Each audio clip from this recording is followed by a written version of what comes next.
আসসালামু আলাইকুম। আজকে দেখাবো আপনাদের সিম ব্লক হলে কি করবেন সেটি দেখাবো।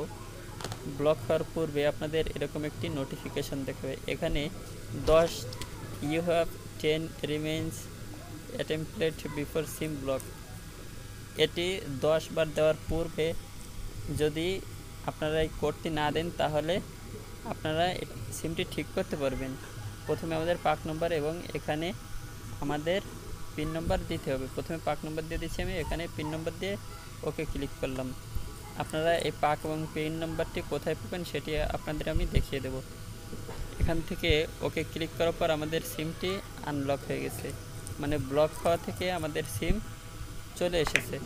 এখন এভাবে এই পিনটি, আপনারা যে পিনটি দিয়েছিলেন এই পিনটি কীভাবে রিমুভ করবেন আপনার সেট থেকে সেটি আমি এখানে দেখাবো।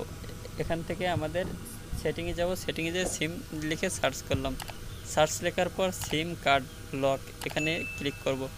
এখানে ক্লিক করার পর এখানে লক সিম কার্ড, এখানে আপনাদের আগে লক ছিল বা আপনারা লক করছেন এখানে দেওয়া থাকবে। আমি এটি আনলক করে ফেলেছিলাম, এজন্য আমি আপনাদের পুনরায় করে দেখাচ্ছি।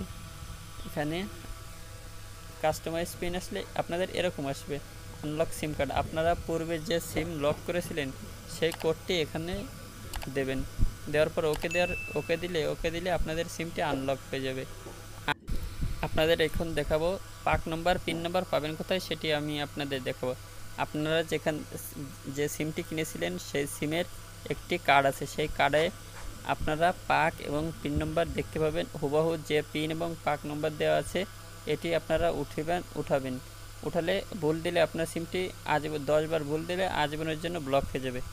আপনারা এই ভুলটি করবেন না। আপনারা যারা আমার চ্যানেলটি সাবস্ক্রাইব করেন না অবশ্যই চ্যানেলটি সাবস্ক্রাইব করে আমার পাশে থাকবেন। সকলে ভালো থাকবেন, সুস্থ থাকবেন। আসসালামু আলাইকুম।